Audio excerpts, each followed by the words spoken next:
धोबी पछाड़ का दाव लगाकर पटक देती है। और फिर वाह भाई मारी शेरनी, मान गई छोरी। इस बार तो मुझे लगा था कि तू हार ही जाएगी, पर तन्ने क्या दाव लगाया, मजा आ गया कसम से मेरी हल्की। 65 किलो की पहलवान तुझे हल्की लग रही है, पागल ना हो तो। अरे वो हिंदी वाली हल्की नहीं रे, वो अंग्रेजों की फिल्म में है ना, वो हरा सा बड़ा सा आदमी हलक, वैसे तुम्हारे हरियाणा की हल्की है। बबीता तू और तेरी बातें, चल अब घर चले। ओ ना ना ना ना ना, अभी तो मैं तन्ने लस्सी पिलाऊंगी, वो भी फुल वाला बड़ा ग्लास। बड़ा प्यार आ रहा है मेरे ते। प्यार व्यार कोई ना, मैंने तो लड़कियां ते शर्त लगाई थी कि जीतेगी तो चांदनी, पता है पूरे 200 रुपए जीती हूँ मैं। राम राम, कुछ तो शर्म कर ले छोरी, कुश्ती मेरी साधना है, पूजा है, और तू यूं इसका जुआ बना रही है। अरे तो तू कर अपनी साधना, किसने रोका है तन्ने, पर मन ने कुछ पैसे कमाण लेन दे, अब फिर मैं तो लस्सी पिला रही हूँ ना तन्ने।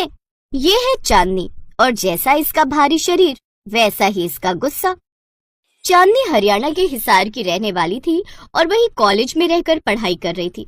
उसका एक ही शौक था और वो थी कुश्ती। ध्यान से खेलिए चांदनी, सुना है बड़ी खतरनाक पहलवान है, ये तेरा फाइनल मुकाबला है, अगर इसे हरा दिया ना तो तू बन जाएगी इंटर कॉलेज रेसलिंग चैंपियन। तू चिंता ना कर, अब देखिए मैं कैसे इसे पटकनी देती हूँ। आज मुझे 2 काम निपटाने हैं, एक तो यही हो गई, दूसरा किसे निपटाना है, शाम को लड़के वाले आ रहे देखने, पहले इसे पटक दूं, फिर उन्हें भी देख लूंगी।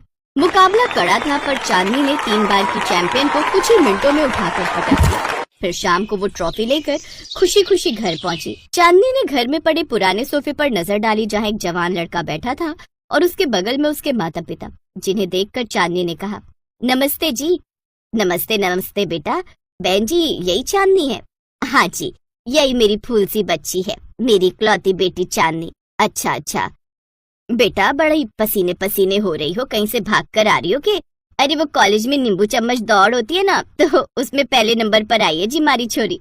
चांदनी ने कई साल मेहनत करके ट्रॉफी जीती थी, पर उसकी माँ ने उसकी तारीफ करने के बजाय उसकी कुश्ती पर नींबू निचोड़ दिया था। तो गुस्से में चांदनी ने रसोई में दांत पीसते हुए कहा, माँ तने झूठ क्यों बोलिया, मैं नींबू चैंपियन हूँ, तने सच क्यों ना बोलिया? अच्छा और क्या कह दूं कि मेरी लाडली कुश्ती चैंपियन है, 2-2 लड़कियों को उठा के फेंक देती है, बताइए सुन के कौन शादी करेगा तुझसे? पर माँ मुझे नहीं करनी शादी वादी। देख मेरी लाडो, तेरे बापू अब इस दुनिया में है नहीं, और मैं इससे अच्छा लड़का नहीं ढूंढ सकती तेरे लिए। अरे रेलवे में क्लर्क है वो, महीने के कमाता है 40-45 हजार। अच्छा और दहेज कितना लेगा? उसकी चिंता ना कर तू, समझी, बस तू तरीके से तैयार होकर आजा जल्दी। चांदनी का शरीर भले ही बाकी लड़कियों से थोड़ा तगड़ा था, लेकिन वो देखने में बहुत सुंदर थी। वो जब तैयार होकर आई तो ललित उसे देखता ही रह गया और उसने शादी के लिए हाँ कर दी। फिर कुछ दिन बाद दोनों की शादी भी हो गई। फिर विदाई के वक्त, देख चांदनी, बड़े अच्छे घर में तेरी शादी कराई है, सारे खेत बिक गए लाडो तेरे दहेज में, अब बस निभाना तुझे है, सास ससुर की इज्जत करना, पति को भगवान मानना, और हाँ कभी किसी को ना बताइयो कि तू पहलवानी करे है, समझी, घनी कोमल और संस्कारी बहू बन के रहना, समझी मेरी लाडो। फिर शादी के 2 दिन बाद, चांदनी यहाँ आओ। जी मम्मी जी। बेटी आज तेरी पहली रसोई है, आज घर का सारा खाना तन्ने ही बनानो है। जी मम्मी जी मैं सब कर लूंगी। हाँ पर यो बात सुन ले बेटा, यो घर में कोई ठंडो खाना पसंद नहीं करे है, ना मैं ना ललित और ना ही ललित के पापा। तन्ने भी तो देख ही लिया होगा इन 2 दिनों में, गरम रोटियां ताजी और गरम सब्जियां, तू समझ रही है ना? हाँ मम्मी जी समझ गई मैं, आप चिंता ना करो। चांदनी ने उस दिन बड़ी मेहनत करके हाँ भैया, बड़ा मजा आ गया, बरसों बाद आज इतनी स्वादिष्ट पानी पूरी चखी है। आहा, और खाइए और खाइए, चाट भी खाइए, सब कुछ फ्री है यहाँ। मोहन की मुफ्त और स्वादिष्ट पानीपुरी की चर्चा सारे गांव में थी। चमेली भी मोहन पानीपुरी सेंटर गांव में खुलने और उसके स्वादिष्ट होने की चर्चा सुन रही थी। वो दौड़ी दौड़ी बाबा के पास गई। बाबा बाबा, हमारे गांव में एक नया पानीपुरी वाला आया है, वो सबको फ्री में पानीपुरी खिलाता है। लोग कहते हैं उसकी पानीपुरी बड़ी स्वादिष्ट है, हमें भी उसकी पानीपुरी खाने चलना चाहिए। क्या मुफ्त में? हाँ दीदी, वो सभी को मुफ्त में पानीपुरी और चाट खिलाता है। अरे ये तो गजब हो गया, हम कल ही बात कर रहे थे कि काश गांव में कोई पानीपुरी वाला होता, और आज वो बात सच हो गई। अरे वाह, ये तो बड़ी अच्छी बात है। हम कल ही चलेंगे। जी बाबा। अगले ही दिन से मोहन पानीपुरी सेंटर में भीड़ बढ़ने लगती है। गांव के सभी लोग मोहन की पानीपुरी और चाट चखना चाहते हैं। ठेले के चारों तरफ ग्राहक खड़े पानीपुरी और चाट का आनंद लेते हैं। वाह भैया, मजा आ गया। क्या पानी पूरी बनाते हो, आहाहाहा, और फ्री में भी खिलाते हो। वाह वाह वाह वाह वाह, कितना अच्छा काम करते हो तुम भाई। मोहन भाई, मजा आ गया। वाह, खाइए खाइए, खूब खाइए, बच्चों को भी खिलाइए। कितना अजीब जलजीरा है, लगता है पीते रहो पीते रहो। आहाहाहा, शुक्रिया शुक्रिया, और लीजिए। वाह, मोहन काका जैसी पानी पूरी कभी नहीं खाई। कुछ ही दिनों में मोहन के मुफ्त में पानीपुरी के चर्चे सारे गांव में थे। अगले दिन चमेली बाबा के साथ पानीपुरी खाने के लिए तैयार थी। अरे चंपा कहाँ है? उसे पानीपुरी खाने नहीं चलना? चंपा रसोई में कुछ काम कर रही थी, वहीं से आवाज आई। नहीं बाबा, मुझे थोड़ा काम है। आप मेरे लिए पानीपुरी पैक करा कर ले आना, मैं यहीं खा लूंगी। अच्छा ठीक है। अच्छा ठीक है दीदी, मैं ले आऊंगी। दोनों पानीपुरी खाने चल देते हैं। वहां पहुंचने पर उन्हें पता चला कि वहां काफी भीड़ है। बहुत से लोग पानीपुरी खा रहे हैं, जिसे देख बाबा और चमेली बहुत प्रसन्न हुए। दोनों मोहन के पास गए। मोहन, अब तुम्हारी पानी पूरी और चाट के बारे में बहुत चर्चे सुने हैं। जरा हमें भी चखाओ, हम भी तो देखें तुम्हारी पानी पूरी कैसी है। चमेली बड़ी खुश थी। अरे आइए आइए, आओ बेटा आओ, ये लो खाओ, खूब खाओ और मजे करो। है सब फ्री में है, पेट भर के खाओ, ये लो। बाबा और चमेली दोनों पानीपुरी खाते हैं और उसके स्वाद में खो जाते हैं। वाह मोहन वाह, जैसा सुना बिल्कुल वैसा ही पाया। आहा, कितनी स्वादिष्ट पानी पूरी है। वाह, मजा ही आ गया। वाह मोहन काका, मजा आ गया। लोग सच कहते हैं, इतनी स्वादिष्ट पानीपुरी तो आज तक ना खाई थी। थोड़ा जलजीरा और मिलेगा? हाँ हाँ, क्यों नहीं, ये लो और खाओ, लो। चमेली और बाबा दोनों पेट भरकर पानीपुरी खाते हैं। काका, आज तो मजा आ गया। कल फिर आऊंगी। बिल्कुल बिल्कुल बेटा, जरूर आना है, बिल्कुल आना। अच्छा मोहन, एक प्लेट पानी पूरी पैक कर दो। बाबा और चमेली चंपा के लिए पानीपुरी पैक कराकर घर ले आते हैं। चंपा उन्हें घर के करीब आते देख बहुत खुश होती है, लेकिन घर के नजदीक पहुंचते ही उनकी पानीपुरी की थैली को कुत्ते छीन कर ले जाते हैं। ये देखकर चंपा बड़ी निराश होती है। तुम निराश मत हो चंपा, हम कल फिर से पानी पूरी खाने चलेंगे। चंपा खुश हो जाती है। उस रात बाबा और चमेली के पेट में थोड़ी तकलीफ होती है, लेकिन कैसे भी उस रात उन्हें नींद आ जाती है। सुबह होती है तो चंपा को कराहने की आवाज सुनाई देती है।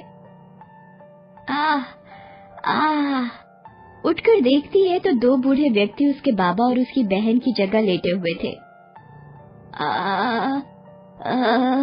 ये मुझे क्या हो गया? दूसरा बूढ़ा आदमी इतना बूढ़ा था कि वो बोल भी नहीं पा रहा था।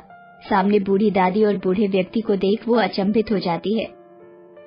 अरे दादी, आप कौन है और यहाँ कैसे? और मेरी छोटी बहन चमेली और बाबा कहाँ हैं? अरे दीदी, मैं चमेली ही हूँ, आपकी छोटी बहन चमेली। पता नहीं कैसे मैं बूढ़ी हो गई। चमेली, तुम इतनी बूढ़ी कैसे हो गई? मुझे नहीं पता दीदी, कल रात तक तो मैं और बाबा ठीक थे, लेकिन आज सुबह होते ही मैं और बाबा। चमेली रोने लगती है। चंपा भागकर बाहर जाती है तो देखती है कि वहाँ सभी लोग बूढ़े हो चुके हैं और दर्द के मारे कराह रहे हैं। हर तरफ चीखें और पुकार थी। चंपा दौड़कर रामू चाचा के घर जाती है। वो भी बूढ़े हो चुके थे। रामू चाचा आप कहाँ हैं? खटिया में पड़े रामू चाचा की आवाज सुनाई दी। बेटा, मैं यहाँ हूँ। तुम ठीक हो? हाँ मैं तो ठीक हूँ रामू चाचा, पर ये सब क्या हो रहा है?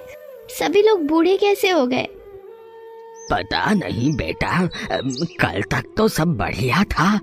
जब से मोहन पानी पूरी और चाट सेंटर की पानी पूरी खाई है, तब से पेट कुछ खराब रहने लगा। और आज सुबह उठा तो पूरा गांव बूढ़ा हो चुका था, और मैं भी। चंपा को लगा जरूर इसमें मोहन पानीपुरी वाले का ही हाथ है, वरना कोई चाट और पानीपुरी फ्री में क्यों खिलाता। रात होने पर चंपा छुपकर मोहन के ठेले के पास जाती है तो वहां मोहन दिखाई देता है। वो जोर जोर से हंस रहा था। ये पानी पूरी नहीं, मेरे रसायन का कमाल था। अब मैं कभी बूढ़ा नहीं होऊंगा। चंपा चुपके चुपके ये सब देख और सुन रही होती है। अच्छा तो ये बात है। मोहन खुशी में इतना पागल हो गया कि उसका रसायन का डिब्बा उसके ठेले से नीचे गिर गया, मगर उसने ध्यान नहीं दिया और वो अपना ठेला लेकर वहां से चला गया। चंपा उस रसायन के डिब्बे को उठाकर घर ले आती है। अगले दिन चंपा बहुत ही स्वादिष्ट पकवान बनाती है और मोहन के पास जाती है। मोहन काका, मुझे भी पानीपुरी खिला दो।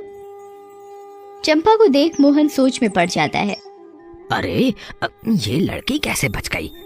कोई बात नहीं, आज इसकी भी उम्र छीन लूंगा। अरे बेटा, आओ आओ, आओ तुम भी खाओ, ये लो है। पर एक शर्त है, आप इतने दिनों से हमें फ्री में पानीपुरी और चाट खिला रहे हो, इसलिए आज मैं भी आपके लिए कुछ लाई हूँ। ये लीजिए, पहले आप मेरे हाथों से बने हुए स्वादिष्ट व्यंजन खाइए, तभी मैं पानीपुरी खाऊंगी। चंपा सारे व्यंजन मोहन को दिखाती है। मोहन इतने सारे स्वादिष्ट पकवानों को देखकर खुद को रोक नहीं पाता। अरे बस इतनी सी बात है, मैं अभी खा लेता हूँ। जैसे ही मोहन खाना खत्म करता है वो धीरे धीरे बूढ़ा होने लगता है। ये क्या हो रहा है मुझे? चंपा हंसती है। वही जो तुमने गांव वालों के साथ किया। खुद का रसायन खुद चख कर कैसा लग रहा है भूतिया पानीपुरी वाले? मैं तो तभी समझ गई थी कि दाल में कुछ काला है जब तुमने पूरे गांव को फ्री में पानीपुरी खिलाई। पानीपुरी वाला धीरे धीरे बूढ़ा होने लगता है। अरे मेरा रसायन कहाँ गया? मेरा रसायन कहाँ गया? तुम्हारा रसायन? तुम्हारा सारा रसायन इन्हीं स्वादिष्ट पकवानों के साथ तुम्हारे पेट में है। और वो भूतिया मोहन पानीपुरी वाला बूढ़ा होते होते गायब हो जाता है। धीरे धीरे सभी गांव वालों को उनकी उम्र वापस मिलने लगती है। अरे देखो देखो, मैं ठीक होने लगा, मेरी उम्र वापस आ रही है।